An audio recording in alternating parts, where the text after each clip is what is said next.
Le sommet du G20 2017 est le 12e du groupe des 20 depuis sa création pour les chefs d'État en 2008. Prévue les 7 et 8 juillet à Hambourg, en Allemagne, la rencontre sera précédée d'un tête-à-tête entre la chancelière allemande et le président américain. D'après le porte-parole de la chancelière à Berlin, ce conclave ne sera pas des plus faciles et il n'est pas évident que ce tête-à-tête suffise à aplanir les contentieux.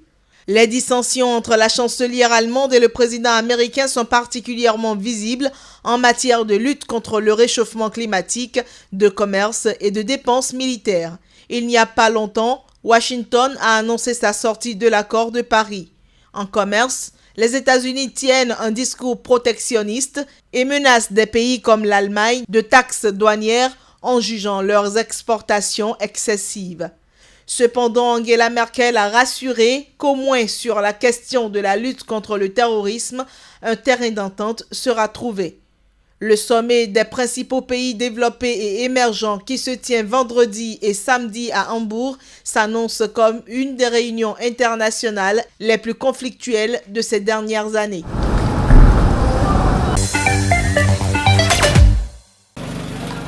Lutte contre le terrorisme en Libye. 44 soldats des forces loyales au maréchal Khalifa Haftar ont été tués en un mois de combat contre des groupes djihadistes à Benghazi. Un porte-parole de l'armée nationale libyenne, autoproclamé par Khalifa Haftar, a fait de son côté état d'une progression importante, ajoutant que les terroristes étaient assignés dans une zone de 2 km². Aucun bilan n'a été communiqué sur les pertes du côté des djihadistes. Entre-temps, le maréchal Haftar a appelé ses troupes à accélérer cette semaine leur progression pour libérer totalement la ville de Benghazi des terroristes. En Libye, 2 autorités se disputent le pouvoir. Un gouvernement d'union nationale basé à Tripoli est reconnu par la communauté internationale et une autorité non reconnue dans l'est du pays à laquelle est lié le maréchal Haftar.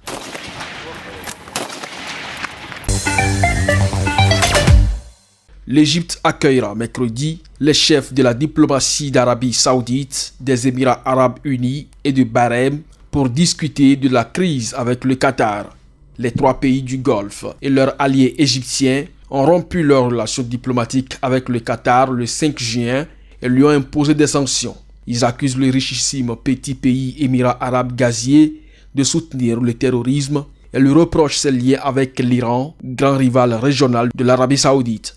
Ils ont donné à Doha 10 jours pour accepter une liste de 13 demandes officielles exigeant notamment la fermeture de la télévision Al Jazeera et d'une base militaire turque ainsi que la réduction des relations avec l'Iran. Ce délai a expiré dimanche soir, mais il a été prolongé de 48 heures. Le Qatar devait remettre ce lundi au médiateur koweïtien sa réponse officielle à ces demandes dans une lettre écrite de son émir, Sheikh Tamim Ben Hamad Al Thani. Mercredi, les ministres des Affaires étrangères d'Égypte, d'Arabie Saoudite, des Émirats Arabes Unis et de Bahreïn se réuniront au Caire pour suivre le développement en ce qui concerne les relations avec le Qatar, selon un communiqué de la diplomatie égyptienne envoyé à la presse dimanche soir. Pollution de la mer et insalubrité des plages en Algérie. Des centaines de bénévoles, venus seuls ou en famille, ont rendu à la plage qui borde une petite cité balnéaire à une trentaine de kilomètres du centre de la capitale algérienne sa propreté. Ils ont ratissé la zone et rempli leurs sacs de bouteilles, canettes, sachets plastiques et autres détritus échoués sur le sable. C'est plus une opération de sensibilisation. Opération de sensibilisation, c'est une façon pour nous de transmettre le message. On a écouté ça à la radio, on a entendu l'appel pour le nettoyage des plages. Donc on est venu participer, moi avec mes enfants, mes 4 enfants. Tout le monde met la main à la pâte, et les grands et les petits. Donc c'est une occasion qui se présente une fois par an. On aurait aimé que ça soit plus, 2-3 fois par an. Et que ça se généralise aussi sur toutes les plages. En 2015, des chercheurs de l'université de Gadis, en Espagne, ont réalisé une étude qui ressort que la mer Méditerranée contient entre 1000 et 3000 tonnes de déchets plastiques.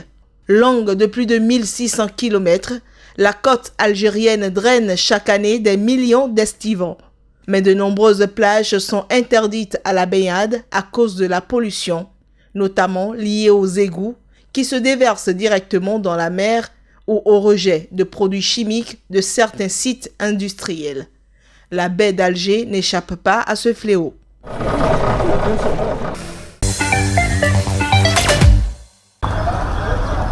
L'Organisation des Nations Unies réclame la mise en place d'un système pour le partage du fardeau.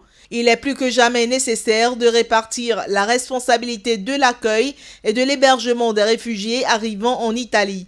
On enregistre 83 650 personnes arrivées en Italie par la mer depuis le début de l'année, ce qui suppose une hausse de presque 20% par rapport à la même période l'année dernière. Parmi ces personnes, plus de 2000 ont trouvé la mort durant leur périple. La plupart sont partis des côtes libyennes sur des embarcations de fortune. À présent, pour être soulagés, l'Italie demande que d'autres pays européens ouvrent leurs ports pour recevoir ces embarcations. Mais la France a décliné cette invitation, estimant qu'elle était contre-productive. Une situation qui risque d'encourager encore plus de migrants à tenter la traversée.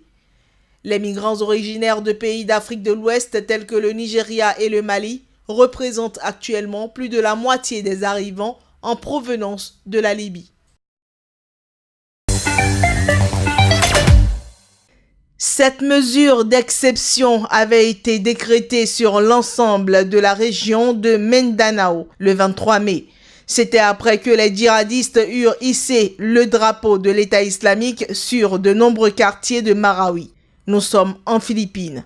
Depuis une semaine, l'armée philippine se bat, maison après maison, pour reconquérir cette ville. La majorité des juges de la haute juridiction ont rejeté le recours de parlementaires de l'opposition, l'ayant saisi pour lui demander de rejeter la loi martiale à cause de l'absence complète de justification factuelle à son établissement. L'opposition pointait notamment une disproportion dans une loi martiale couvrant un tiers du pays alors que les combats sont confinés à Marawi. Les combats à Marawi ont fait plus de 460 morts, poussé près de 400 000 personnes à fuir. La loi martiale permet notamment aux forces de sécurité d'arrêter des suspects pendant 3 jours sans autorisation du pouvoir judiciaire. La loi martiale est légalement limitée à 60 jours et le feu vert du Parlement est nécessaire pour la proroger.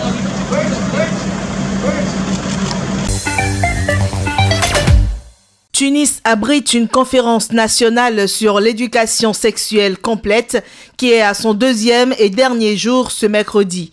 Une rencontre à l'appel de plusieurs ONG et du Fonds des Nations Unies pour la population. Une cinquantaine d'experts sur l'éducation et la santé y sont rassemblés.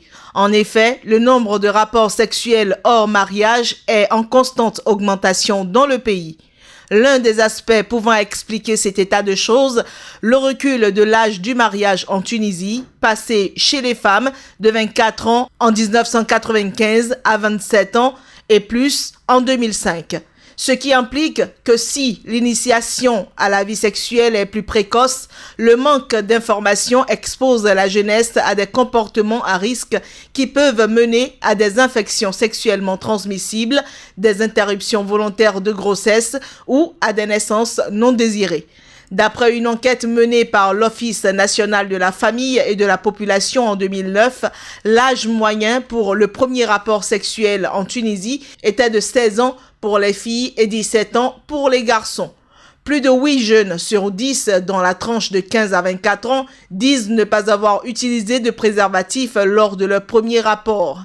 Il se fait donc urgent que les autorités mettent en place une éducation sexuelle complète dans les établissements scolaires. 3 ans de prison, 30 millions d'euros d'amende et la confiscation des biens saisis, dont un immeuble évalué à plus de 100 millions d'euros, ont été requis contre le vice-président de Guinée équatoriale, Théodorine Obiang au procès à Paris de l'affaire dite des biens mal acquis. Fils du président Théodoro Obiang, l'ancien ministre de l'Agriculture et des Forêts, promu vice-président par son père, est jugé pour blanchiment d'abus de biens sociaux, de détournement de fonds publics, d'abus de confiance et de corruption. Il ne s'est pas présenté devant le tribunal correctionnel de Paris qui le juge depuis le 19 juin. Théodorine Obiang a récemment dénoncé une mascarade qui ne répond à aucune procédure légale, un montage contre le gouvernement légal de la Guinée équatoriale et contre l'Afrique. Théodorine Obiang est le premier dignitaire africain à être jugé dans le cadre des procédures dites de biens mal acquis engagées en France sur les conditions d'acquisition de riches patrimoines par plusieurs dirigeants du continent. L'enquête ayant conduit au procès ouverte après des plaintes des associations Sherpa et Transparency International a mis au jour le patrimoine considérable de Théodorine Obiang, immeuble avenue Foch, dans l'un des quartiers les plus huppés de Paris, estimé à 107 millions d'euros, voitures de luxe et de sport. Théodorine Obiang a investi en France plus d'un millénaire de ses revenus officiels de l'ordre de 80 000 $ par an, a souligné le procureur. Le procès se poursuit jeudi avec les plaidoiries de la défense. Le jugement devrait ensuite être mis en délibéré.